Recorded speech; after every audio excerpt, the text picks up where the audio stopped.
Okay, so joining us today to analyze Real Madrid's title win, we have our Madrid-based writer Dermot Corrigan and our Spanish editor Tomas Hill Lopez-Menchero as well. Dermot, Saturday saw Real Madrid win 3-0 over Cadiz, and also Barcelona then lost 4-2 to Girona, therefore securing the title. Real Madrid are champions of La Liga. What's so different about this year's success, Dermot?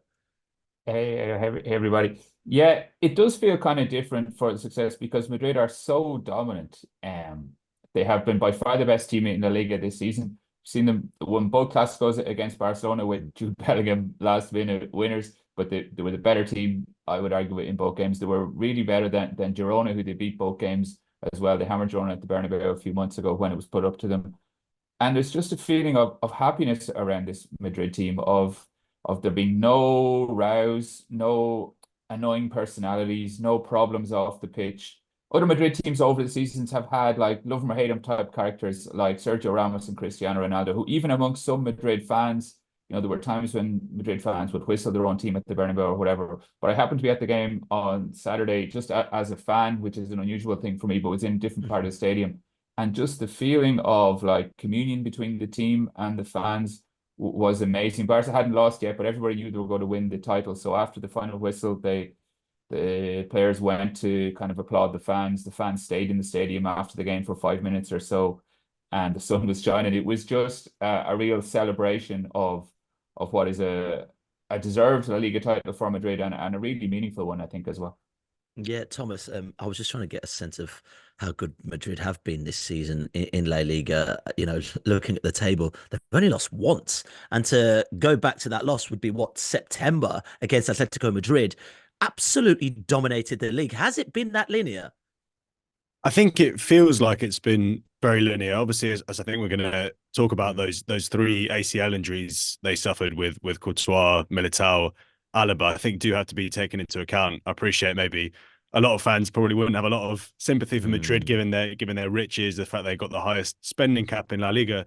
But it has been a pretty remarkable achievement considering you lose one of the best goalkeepers in the world, you lose arguably your best centre back partnership, and these players like Andrew Lunin, Antonio Rudiger step up in their absence to become kind of real leaders in their positions. I think the lack of a challenge from other teams has probably helped. Girona have had a brilliant season, as Dermot was writing today, but that kind of fell away. You wouldn't reasonably expect them to have kept pace the whole way. Barcelona really had the chance to kind of take advantage maybe of what could have been a transitional season for Madrid, having lost, their second all-time top goal scorer in Karim Benzema. Bellingham comes in, but it's a new league. You don't necessarily know how he's going to adapt. They failed to take advantage. Atletico failed to take advantage, and as a result, Madrid have just been totally dominant. I think the defense has been one of the big talking points this season. I think how Ancelotti adapted to losing that centre back partnership is seriously impressive. I mean, in their 4-0 win against Girona in February, they play with a right back in Dani Carvajal and a midfielder in Tchouameni at centre back, which is just kind of goes to show Ancelotti's inventiveness and how that's helped them keep all these clean sheets.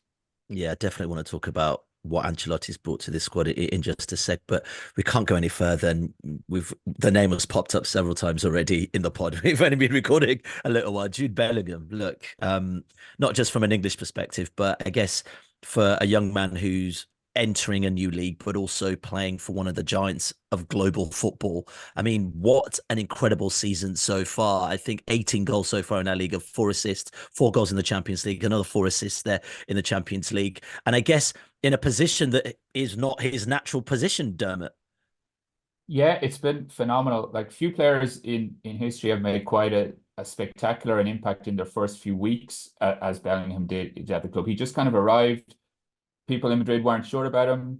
They knew that he was, an outstanding young player who had come through at Dortmund. They were well informed by Marca and As and the radio shows here and all that, this guy was going to be good. But often players need, weeks or a couple of seasons sometimes to fit in at Real Madrid, feel at home in the, what for people around Madrid is the biggest club in the world. There's a lot of pressure on at Madrid as well. But Bellingham just took to it, like it took to water, just sailed in, started scoring goals, started also showing personality off the pitch, got on really well with his teammates when some teammates were going through a harder time. Like Joselu was having a hard time in front of goal. He was setting him up for a goal. He was, pointing to teammates who had assisted him for goals so that they could share in the acclaim also.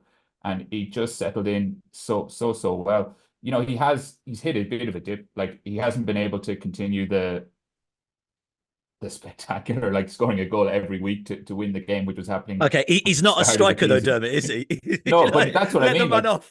We knew that was going to happen, and it was always going to happen. But he still managed to remain like super important to the team, like by scoring that goal in the Clasico a few weeks ago to win that game when it looked like Barca had come back into it. And even at the weekend, like he's maybe had a little bit of, he's played a lot of games so far this season. He's had little injury niggles here and there, and Ancelotti took him off in the Champions League game at Munich, which wasn't his best game, rested him at the weekend. But even still, he comes on within 5 minutes, he's scoring a goal. And it looks like a tap-in, but then when you look at back, he just times the run perfectly to arrive. There's a lot of players around, but he just has this ability to be in the right place at the right time, to know what the situation needs for Madrid. And yeah, it's been spectacular. Yeah, Thomas, I think one of the things from a fan's perspective that emanates from Jude Bellingham is this sort of do or die attitude, this ability to go into every game to try and give 100% each time. Are we looking at one of the potential leaders of this Real Madrid squad, if not already a leader within this Real Madrid squad? Yeah, definitely. I mean, it says everything that, back in October when Madrid won the first Clasico, it was kind of Bellingham lifting up Modric as if he was the one who was, 38 years old and this veteran of the team rather than Modric. We started that section of our how Real Madrid won the title read with all the words that we've used to describe him this season, and it says a lot about how bad we are at our jobs, I guess, that there's no words left to describe him. But I mean, one thing I would say is his resilience this season has been super impressive. As Dermot says, he's kind of had this dip in the second half of the season, this ankle injury, the 2-match suspension for descent. His rhythm's kind of harmed a bit. I guess lesser players might have shrunk away at that point, particularly when the Madrid press, suddenly do start criticizing, albeit, subtly, but start their kind of criticism in a way that we saw, Gareth Bale affected by. Clearly, it really hasn't reached that point at all yet, but there were kind of signs at least of a little bit of negativity around Bellingham for the first time this season. And then, he finishes the season in this incredible form. I mean, I thought that goal against Cadiz was very reminiscent of the first weeks of the season when he's kind of ghosting and unmarked, making these really clever runs into the box. And yeah, all for a player who's 20 years old and this isn't his kind of natural position, to have surpassed his 14 goal tally in previous seasons, 3 months into the season, and to have played such a pivotal role in this title. It's a pretty remarkable debut season. I think Jude Bellingham said in a post-match that, it sort of feels like organized chaos, but he gets them all playing to their own abilities quite freely as well. I mean, how important has it been in trying to get that sort of diamond formation that has now become synonymous with their dominance this season, singing in tune? Super important. And I just have included some of what Bellingham said about Ancelotti in a piece that's going up on the site this week, just about how, Ancelotti is almost seen as this kind of superstar whisperer, or a guy who puts his arm around big players and just makes them feel comfortable and makes sure that they like him, and then sends them out to enjoy themselves and they win the game. But that's not really how it works. And we've seen with Bellingham exactly that, because last season Ancelotti wanted Harry Kane, I think, in the summer. We could say that. Also, Ancelotti's own position at the club was in doubt. There's all that talk about whether he would go to Brazil or not, whether he get a new contract. Madrid didn't end last season on a great run. They lost to Man City in the Champions League. They're hammered by Man City in the Champions League. Barca ran away with the Liga title. Ancelotti was under pressure a lot. Then he loses Benzema, gets in Bellingham, and has to kind of rejig his team, but just does it with this kind of easiness and subtleness, and not taking the credit for it himself. Suggesting to the players maybe what they should do, as opposed to like nailing down, you have to stand here and you have to move here. Trusting the players to be able to take on board their instructions and to know themselves what's going to work in a game. And he does have, as Tom said there, he does have some amazing midfielders who are, such a mix as well. Guys like Christian Modric, who have all the experience, all the technical ability. Other guys like Valverde and Tchouaméni, who are, younger, more athletic, more physical, but also very tactically attuned. Like Tchouaméni, we've seen him, slip into the middle of the back four, play really well there. Valverde was the guy who used to break forward from midfield. This year he's played a lot deeper, has provided the tactical balance that the team needs. And again, a lot of that is down to Ancelotti. And often at Real Madrid, the coach is not the most important person at all. The club president, under Florentino Perez, the coach has often been seen as kind of a disposable guy who you can get in and out, but it's more important to, sign a lot of superstar players and stick them out in the pitch and they'll do the job. But this isn't the same team. There's a lot of younger players, a lot of guys who needed molding, and Ancelotti has done a tremendous job in his second spell as Madrid coach. I think about when Karim Benzema left, Thomas, and you're thinking, who on earth they're going to replace him with? And they got Joselu in, and you're thinking, what are you thinking? And interestingly, I think what's been great is all those combinations they've managed to find this season. When they do come in, these players, they seem to sing in the same tune as the current team on the pitch. That has to be down to Ancelotti and how he sees this team playing. Yeah, that speaks to his man management, and I feel pretty passionately about this because I find it quite frustrating when he's kind of just labelled as this gestor, I think is the word in Spanish, kind of man manager, because that takes a lot of courage actually at Madrid. Previous managers like Mourinho, player egos have often been the downfall of those kind of managers, and Ancelotti's found a way to keep everyone in tune. I think if you look at the pictures the other day of the celebrations, maybe that's recency bias, maybe that's the fact it's just these pictures in the dressing room, but everyone's contributing to them and looks happy. Even players who have maybe played more bit part roles like Brahim Diaz, like Lucas Vazquez, Arda Güler as well. And at the same time, he's clearly been tactically innovative, as Tom was saying there, with the diamond formation this season, with adapting it after the Atletico defeat when it looked like they were getting overrun down the flanks. I think he's been super impressive. And obviously, if he can crown this season with another Champions League title as well, he has to go down as one of the greatest Madrid managers of all time, I think.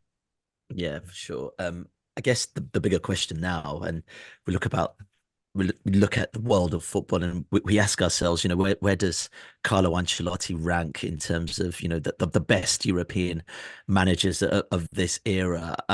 I was surprised to see that actually this is his only his sixth title in 29 years of management. His prowess cannot be denied, though, Dermot. I mean, this is a steely man who's also been able to adapt through the times.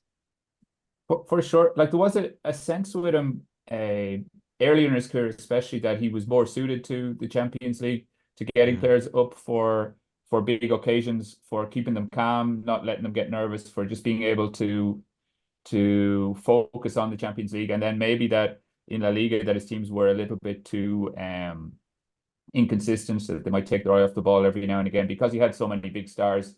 He was at Milan, Juventus, Chelsea, Paris Saint-Germain, Bayern Munich, Real Madrid. He always had a lot of big players, and I think it is fair maybe to say that they could have won more league titles over the years.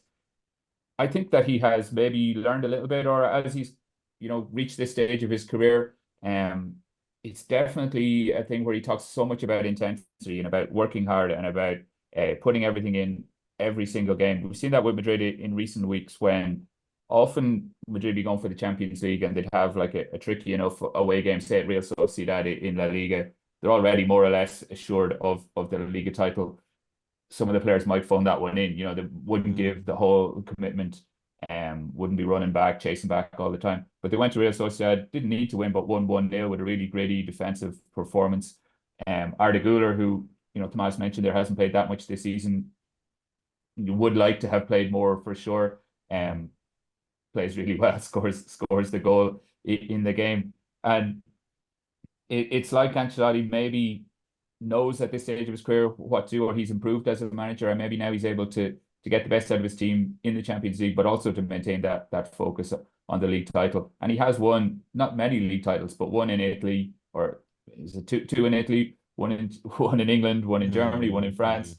And now he's heading for more in Spain as well. So he's a pretty decent CV, we have to say.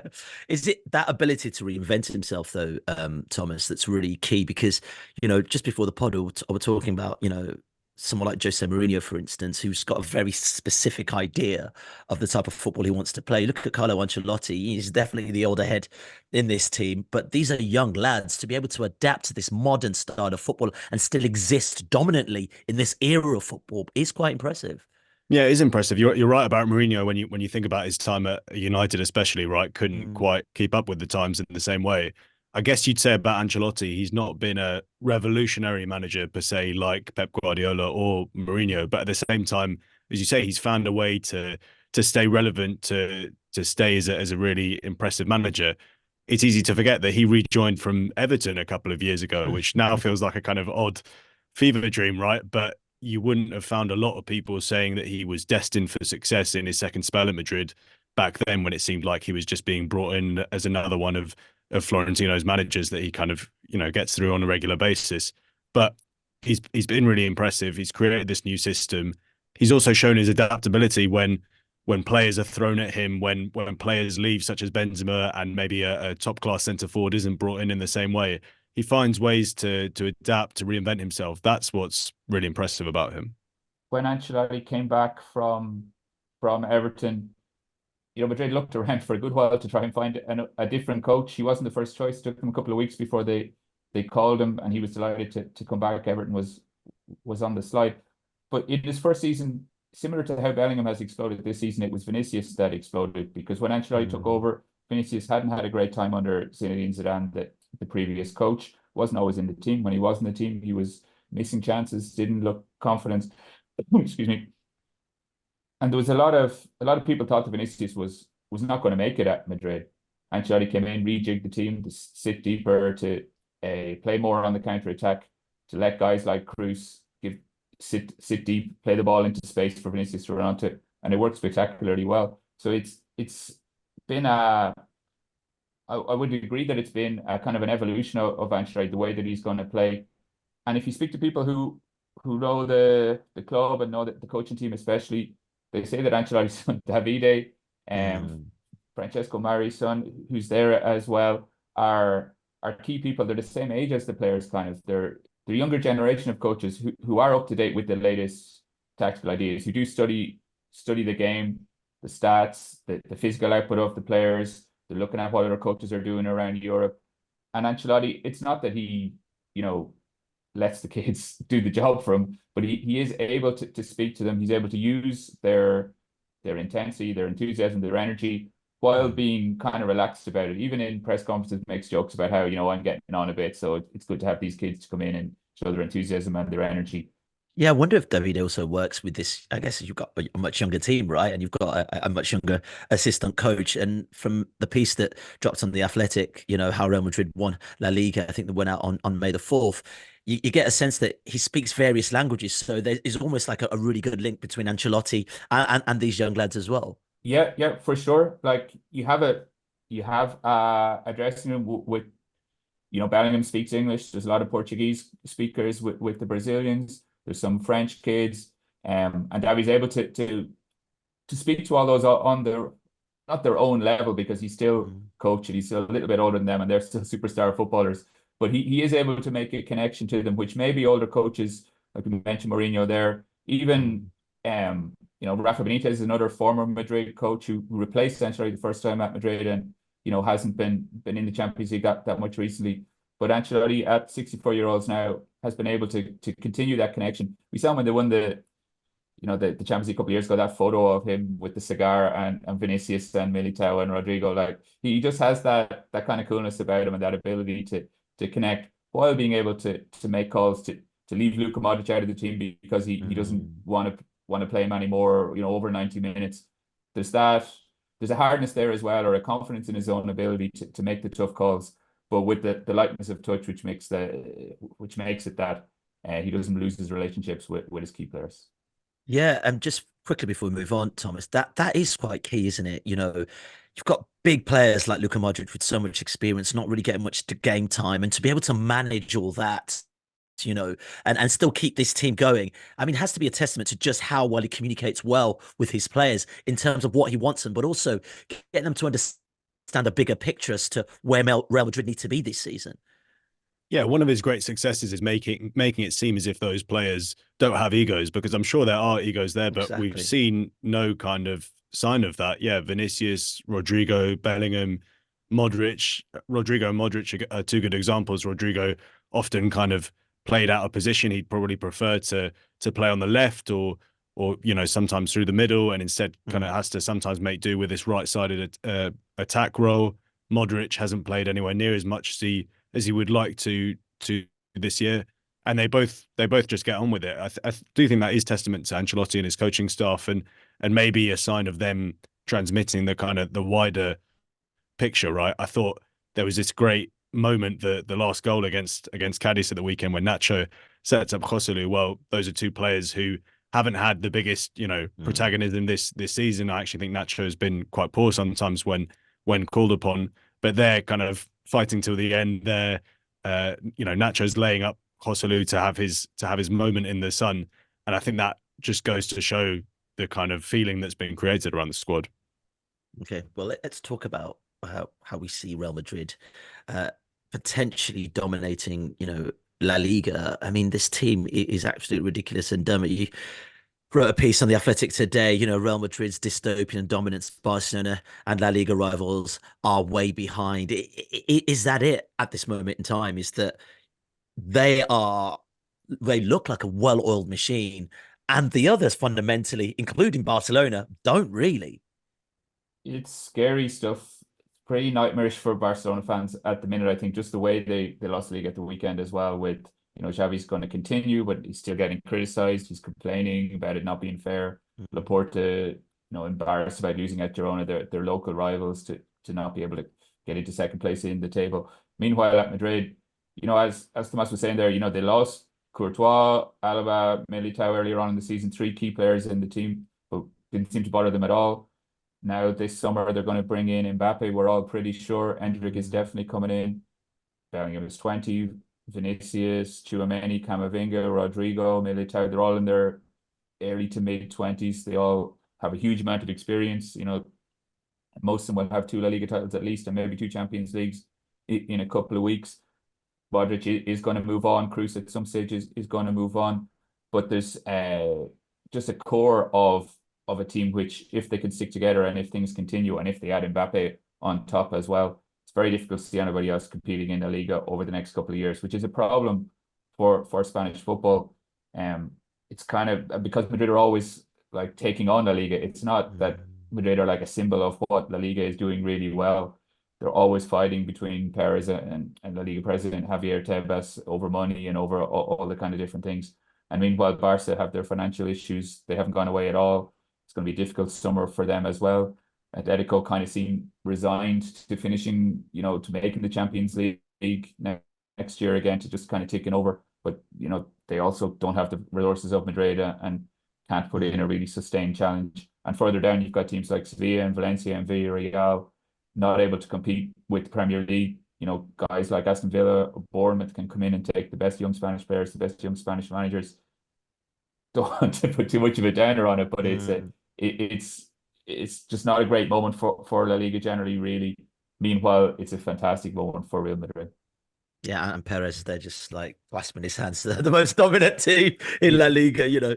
He's not thinking like, oh, I'll share some of this out in order to, help everybody else out. That's not really how things work at Madrid.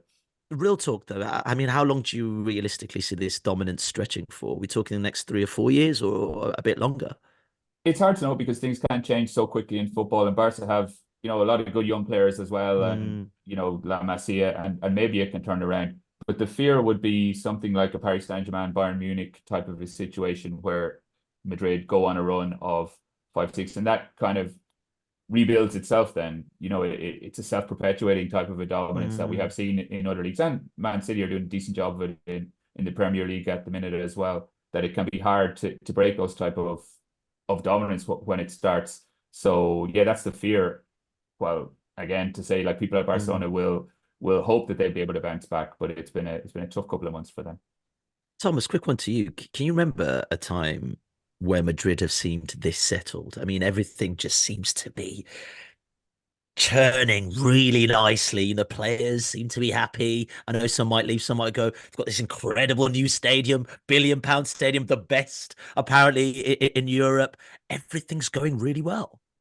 There's got to be something bad around the corner there, Ayo, when you start. I mean, as I've awful. cursed it, haven't I?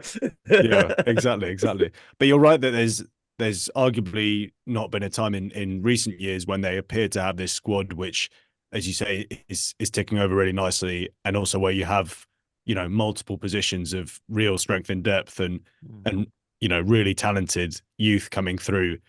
I think the crux will be this summer if Mbappe does arrive as we expect to be the case. How does Ancelotti juggle all that? I'm sure there'll be some kind of debate about where Mbappe should be positioned compared to Vinicius, for example. If anyone can do it, it's Ancelotti. But I wouldn't count out there being problems next season. I think we talked before this pod as well about how Madrid in the league in recent years haven't always been this dominant, haven't been able to secure those league titles, despite arguably at times being the best team in Spain or maybe the best team even in Europe. So I wouldn't count out a Madrid crisis anytime soon, because that's just how it works with Spain's big two, and maybe that's what Barca will hope for, I'm sure. Just to jump in, the mood around the city is so buoyant and confident. Like after the game on Saturday, around the bars around the city, around the stadium, there were people watching the Barcelona game, and all these cheers kept coming out every time Girona scored, and people singing "Campeones, Campeones." There was guys setting off firecrackers like kids, kind of running around just cheering. People were running down to Cibeles to celebrate. The team couldn't get involved in too much celebrations because they have the big game against Bayern coming up. But the feeling of just being on top, and people in Madrid love to celebrate, love that idea of being the champions, of being the biggest team in the world, the best team in the world. Florentino Perez has, for all his critics and the problems that there have been at different times during his presidencies, Super League stuff is still there as well. He's still, taking on La Liga, taking on UEFA. But, things really are coming up Madrid at the minute, and it is hard to see. While the other expected is always around the corner, it's hard to see where they're going to fall, especially considering the problems at Barca and at Atletico and elsewhere in Spain. Okay. Super quickly, we spoke about players coming in and potentially leaving. No one's even spoken about Endrick potentially fitting into this squad. But, please, Dermot, if you've got something as well, Thomas, I'll throw this one to you. Do we know who might be leaving? You get a feeling that Luka Modric, with his lack of game time this season, potentially might be moving on. Yeah, the feeling this season has been increasingly, among fans at least, that Modric this could be Modric's last season at the club. That's still uncertain. A couple of players with contracts running out. I mean, really, it's unclear. Madrid will do it in their methodical way as always. We know their strong suitors for this Lille centre back Lenny Yoro, which is maybe where the future proofing of their squad hasn't been so strong in recent years. It's just in that centre back position. You got Militao, who's relatively young, but perhaps they could do with another centre back there, fullbacks possibly as well. So we'll see. This feels like such a settled squad. I guess you don't want to upset that at all, but I'm sure there will be comings and goings as with any team. Yeah, it is going to be interesting to see how Ancelotti does it. If they do sign Endrick, who has, looked pretty good, scored for Brazil at the Bernabeu, scored for Brazil at Wembley as well recently. If they bring in him and Mbappe, it's going to be interesting to see how it works out. You still have Rodrigo there as well, who scored so many key Champions League goals in recent times. Seen a little bit of murmurings with Arda Güler, who, we talked about before, hasn't played that much this season, and he feels he should be playing more. Brahim Diaz is there as well. So there's always a possibility for a few players to not feel that they're making enough contribution, or to feel that they could do better off elsewhere. But Madrid they won't stand in their way if they want to go, and they've done well at selling on players at different times, like going back to people like Mesut Ozil or Di Maria, or just working out when maybe is the right time to sell a player. So maybe there'll be opportunities for Premier League clubs who have money knocking around to come in and pick off some players from Madrid. But they're well set. They could go for Alphonso Davies as well this summer. That deal's been in the works for a while. It's kind of, Davies maybe hasn't had the best season at Bayern Munich, so we have to see how that works out. And Nacho will probably leave the club captain.